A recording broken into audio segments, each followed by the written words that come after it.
देखो राहुल, ज्यादा बकचोदी करने की हमें आदत नहीं है।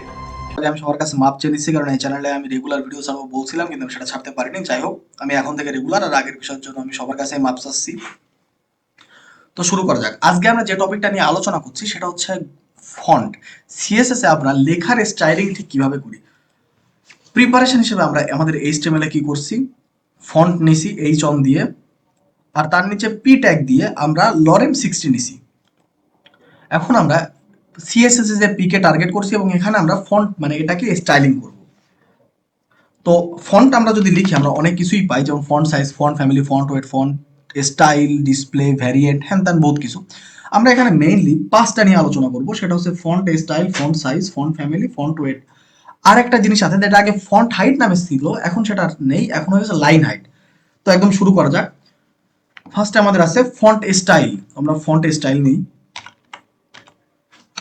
এবং স্টাইল হিসেবে আমরা যে কোনোটা করতে পারি। আমরা ইতালিকও করতে পারি, আমরা নর্মাল রাখতে পারি। ফার্স্ট আমরা ইতালিক রাখলাম এবং আমরা দেখলাম যে সবকিছু একটু বাঁকায় গেছে। এরপর আমাদের যেটা আছে সেটা হচ্ছে ফন্ট সাইজ। এবং ফন্ট সাইজ হিসেবে এখানে বলছে যে আমরা এটা কি করতে চাই, আমরা কি লার্জার নিতে চাই না স্মলার নিতে চাই। এখানে তুমি ডাইরেক্ট ম্যানুয়ালি লার্জার, স্মলার, মিডিয়ামও নিতে পারো। আবার তুমি যদি চাও যে না নিজস্ব একটা পিক্সেল ব্যবহার করবে, সেক্ষেত্রে দেখা গেল তুমি চাও 25 পিক্সেল নিতে, তো সেক্ষেত্রে সেটাও নেওয়া যাবে। আমাদের ফন্ট 25 পিক্সেলের হয়ে গেছে। এরপর আমাদের যেটা আছে সেটা হচ্ছে ফন্ট ফ্যামিলি, মানে তুমি যেটা লিখছো এটা ঠিক কোন নিয়মে তুমি লেখা চাও। তো ফন্ট ফ্যামিলিতে আমাদের ভিএস কোডে বাই ডিফল্ট অনেক ফন্ট ফ্যামিলি আছে, এর মধ্যে যে কোনো একটা চুজ করলেই হয় এবং এটা আসছে। আমি ফন্ট ফ্যামিলির অত ভালো ভক্ত না, তাই ফন্ট ফ্যামিলি আমি ডিলেটই রাখলাম, থাকুক। এরপরে আছে আমাদের ফন্ট ওয়েট, মানে কি একটা লেখা এটা কতটা মোটা বা চিকন বা কতটা গাঢ় হবে আমরা সেটা ডিসাইড করি ফন্ট ওয়েট দিয়ে। আমরা ফন্ট ওয়েটে যাব এবং এখানে আমরা ডাইরেক্ট পিক্সেলেও হিসাব করতে পারি, আমরা ডাইরেক্ট বোল্ড লাইটারেও হিসাব করতে পারি, আমরা ডাইরেক্ট 800-900 হিসাব করতে পারি। জাস্ট বোঝার জন্য এখানে আমরা 800 দেবো এবং আমরা দেখছি এটা কিন্তু আমাদের কালো হয়ে গেছে। এরপর আমাদের একটা ছিল সেটা ছিল ফন্ট হাইট, কিন্তু ফন্ট হাইট এখন আর সিএসএস এ কাজ করে না, তার বিনিময়ে যেটা আসছে সেটা হচ্ছে লাইন হাইট। আমরা দেবো লাইন হাইট এবং আমরা কত চাই, আমরা দেখা গেল চাই 30 পিক্সেল করে, মানে আমরা চাই দুইটা লেটারের মধ্যে মানে দুইটা লাইনের মধ্যে আমাদের 30 পিক্সেল করে দূরত্ব থাকুক। এটা যদি আমরা সেভ করি, এখন আমরা বুঝতে পারছি না যদিও 30 পিক্সেলের মধ্যে দিছে, যেহেতু পিক্সেলের সব খুব ছোটতে হয় আমরা এটা 300 করে দিই, তাহলে বোঝা যাবে। এবং আমরা দেখছি যে আমাদের একটা লাইনের মধ্যে 300 পিক্সেলের একটা ব্যবধান রয়েছে, 30 থাকুক। এবার বাই এনি চান্স আমি চাই যে না এই একটা ফন্ট আমার না পছন্দ হচ্ছে না, তো আমরা কি করবো, আমরা এক্সটার্নাল কোনো ফন্ট আনবো এবং সেটা আমরা কোথা দিয়ে আনবো, সেটা আনবো আমরা গুগল থেকে। আমরা সব বেসিকে ফিরে গেলাম এবং আমরা গুগলে গেলাম। গুগলে আমাদের কাছে অনেক ফন্ট আছে, আমরা দেখতে পাচ্ছি যে এখানে লিঙ্কের নাম হচ্ছে font.google.com, বা তুমি গুগল ফন্ট লিখে সার্চ দিলেই প্রথমেই লিঙ্কটা পাওয়া যাবে। এখানে যে আমরা যে কোনো একটা নিজের ইচ্ছা মতো ফন্ট নিতে পারবো।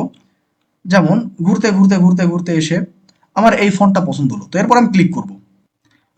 ক্লিক করলে আমরা দেখছি ওই কোণায় যদি আমি একটু জুম করি, আমরা দেখছি এখানে আছে গেট ফন্ট। আমরা এখানে চাপ দেব। এখানে আমরা ঠিক কোনটা চাই, আমরা চাই এখানে দেখা গেলো 4 নম্বরটা, তো এটা আমরা চাপ দিলাম। এবার এখানে যে লিঙ্ক ট্যাগটা আছে আমরা সেই লিঙ্ক ট্যাগটা কপি করব, আর এটা সরাসরি আমাদের যে এইচটিএমএল ছিল সেই এইচটিএমএল এর হেডের আন্ডারে আমরা লিঙ্ক করে দেব। তো যথারীতি আমরা লিঙ্ক এখানে করে দিছি, এটা সেভ করি এবং এরপর আমাদের নিচে যেটা আছে কপি কোড, আমরা যদি বড় করি তো এখানে দেখানো যাবে CSS class for variable style.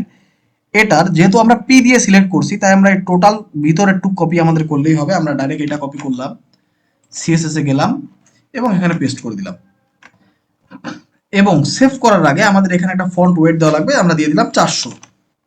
তারপর যদি এটা আমরা সেভ করি আমাদের ডকুমেন্টে যেয়ে, তাহলে আমরা দেখতেছি আমাদের ঠিক এই ফন্টের নিয়মে আমাদের এটা চলে আসছে।